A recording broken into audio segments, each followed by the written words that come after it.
ายดีมาบอกก็มีมัวมองอีกเซนเคยมื่อนี้มีมาตอบคำถามที่หลายคนถามเข้ามากันเลยว่าช่วงเวลาที่ดีของการตัดสูตรเจ้าบ่าวในช่วงไหนซึ่งมีคำตอบหลังได้คลิปนี้เด้อช่วงเวลาที่ดีในการตัดสูตรเจ้าบ่าวก็คือช่วงเวลา2-3 เดือนก่อนงานแต่ง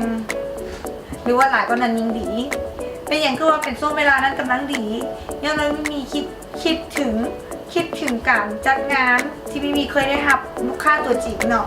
การจัดงานแต่งมันมีหลายๆองค์ประกอบเลยโมเมนต์มาแต่งงานเสื้อผ้าหน้าผมอย่างเดียวเนาะหลายๆองค์ประกอบมันเป็นเรื่องจุกจิกมีแล้วอยากให้เผื่อเวลาไว้2-3 เดือนยังต่ำเลยแหละบางคนยังเข้าใจผิดว่าโอ๊ย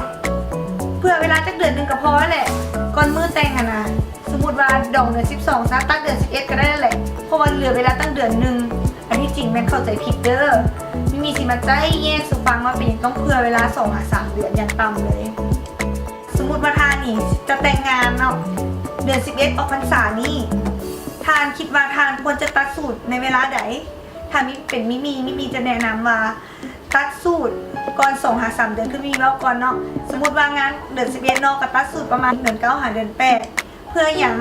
เนาะบางคนนี่อาจจะคิดว่าสูตรใส่แค่งานดองทานลืมไปแล้วหรือมีอย่างหนึ่งว่าสูตรโมเมนต์ใส่แต่มือแท้ต้องคิดไลน์ถ่ายพรีเวดดิ้งพร้อม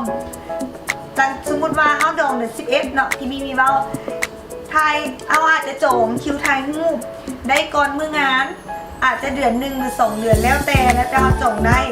สมมติว่าเขาจองเดือน11เนาะเขาจองก่อนจองคิวถ่ายรูปได้เดือน9ซะสมมติเขาจองคิวถ่ายรูปได้เดือน9เขาควรตัดสูตรมื้อใดมีแนะนำให้ตัดสูตรเดือน8เพ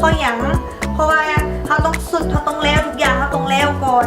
หลังจากสุดแล้วเขาต้องถ่ายพรีเวดดิ้งเนาะพรีเวดดิ้งต้นเดือน9ที่มีมาเนาะ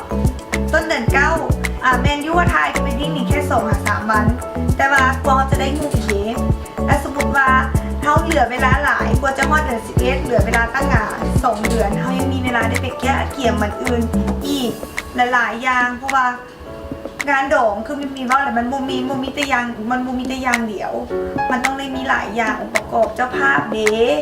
อาหารเดสถานที่ควรเป็นแนวใดดอกไม้เดเนาะอันนี้แหละถ้าเขาเลี้ยวไปเบี้ยกนึงแล้วก็จะเลี้ยวไปหลายๆเบี้ยกถ้าสมมุติว่าเขาไปเกี่ยมโจ้ถามว่าได้โบได้โมเมนต์มาโบได้แต่ว่ามันจะเล่งของเล่งตัวเขาเองให้เมื่อยแทนที่เขาจะต้องใช้เวลาเพื่อเหตุอื่นน้ำคิดอื่นน้ำเขาผัดบ่มีเลยเพราะว่างานดองมันเป็นงานใหญ่เนาะเขาก็หูอยู่แล้วฉะนั้นนะอย่ารีรออย่าซ่าเด้อสำหรับผู้ใดยังคิดบ่ออกว่าค่อยสิดองเดือนนั้นสิดองเดือนนี้ค่อยควรสิตัดสูตรเดือนไหนแล้วใดจังไหนกะลองส่งคำถามนี้เข้ามาเบิ่งเด้อลองบอกเบิ่งมาอยากพูดแบบไหนมีจะตอบคำถามทุกคำถามเลย